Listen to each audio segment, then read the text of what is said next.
Greg Reynolds is a force to be reckoned with on many different levels. As we said, you heard it before, the only easy day was yesterday.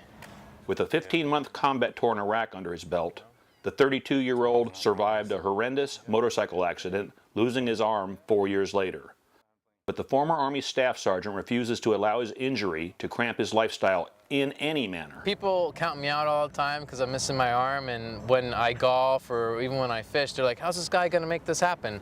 And then, you know, it's all in our heads. If there's a will, there's a way, and what you guys are gonna see is my will and drive to overcome the tremendous struggle. Now he is the starting left field center for the Wounded Warrior amputee softball team, a collection of heroes who have lost limbs, primarily in Afghanistan and Iraq.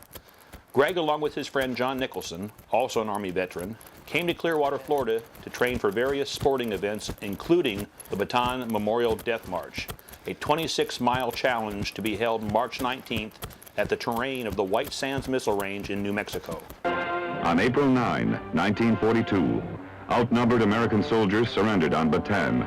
The infamous death march that followed was a milestone in the history of man's inhumanity to man.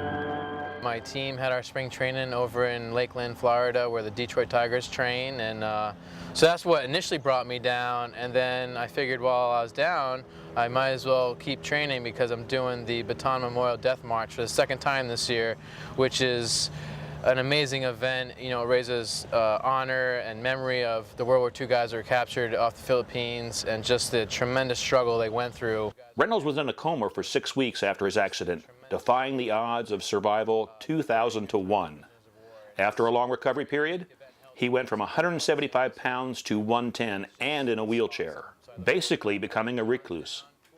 He definitely thought about suicide, but through the support of fellow veterans, Greg managed to come back as he bonded with other fellow veterans. Through his experience, he understood the plight of other wounded warriors. We lose about 22 veterans a day to suicide. You ex-military, you know about it. And I think for today's workout, we should incorporate 22 push-ups in memory of the people that we lost and also for the cause and raising awareness. Reynolds doesn't consider himself handicapped, but rather handy-capable. He says it's all about mind control. Not only does he run and do push-ups, Reynolds does it all from CrossFit, gym, golf, softball, flag football, fishing and hiking, as well as other physical challenges such as Tough Mudders. He has a goal to play better than his able-bodied opponents. Greg is also a peer visitor to newly injured amputees both in the military and civilian healthcare systems. He also is a motivational speaker in which he brings messages of inspiration and hope to corporations, schools, and sports teams, and anyone else that needs the inspiration. He also coaches and mentors amputee children at kids camps throughout the summer, showing them it's possible and forever changing lives. Visit his company to learn more at makinglemonade.org. He is also on Facebook and Twitter.